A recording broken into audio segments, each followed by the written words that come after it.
Wherever you are along the political spectrum, you know that this is not a free country.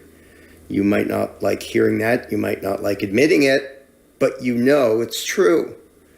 We can go rah, rah, rah for the 4th of July, but the indisputable fact is that we are infinitely less free than when this was a colony under a literal king. Back then, they got upset about a few little excise taxes on tea and pieces of paper. Now you get robbed for earning $1. You get robbed for spending $1. You get robbed for saving $1. Is there any aspect of your life that isn't taxed, regulated, controlled, and limited? Free? Really?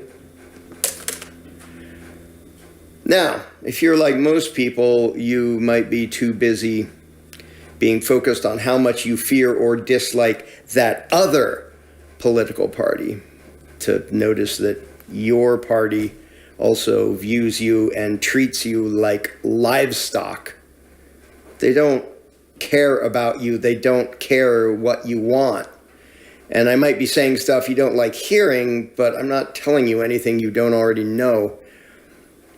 Everyone knows the emperor has no clothes, so why do we keep pretending?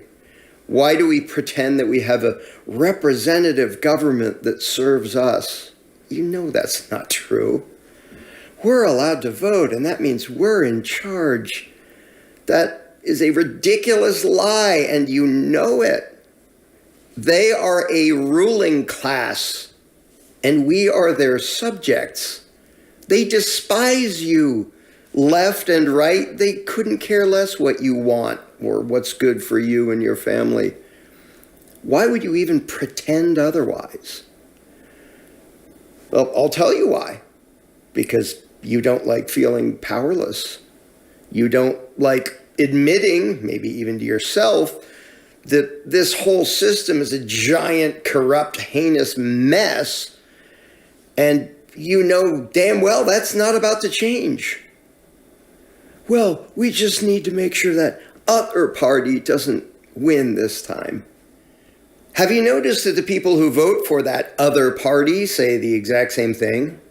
There is no other party. There's one ruling class putting on a ridiculous puppet show to keep us divided and screaming at each other, hoping that you'll keep playing the game and keep legitimizing your own subjugation and victimization. So, does that mean we're just doomed?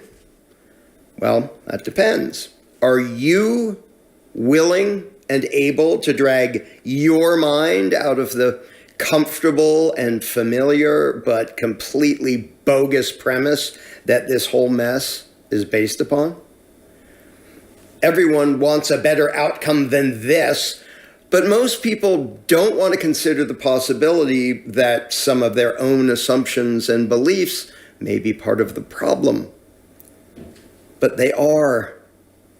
Everyone wants the world to improve, but most people just don't want to have to change anything that they think and do in order to get there. Humanity. Yes, the human race is absolutely capable of something far better than the path we've been on for centuries now. But we don't get there by thinking the same things we've always thought and doing the same things we've always done.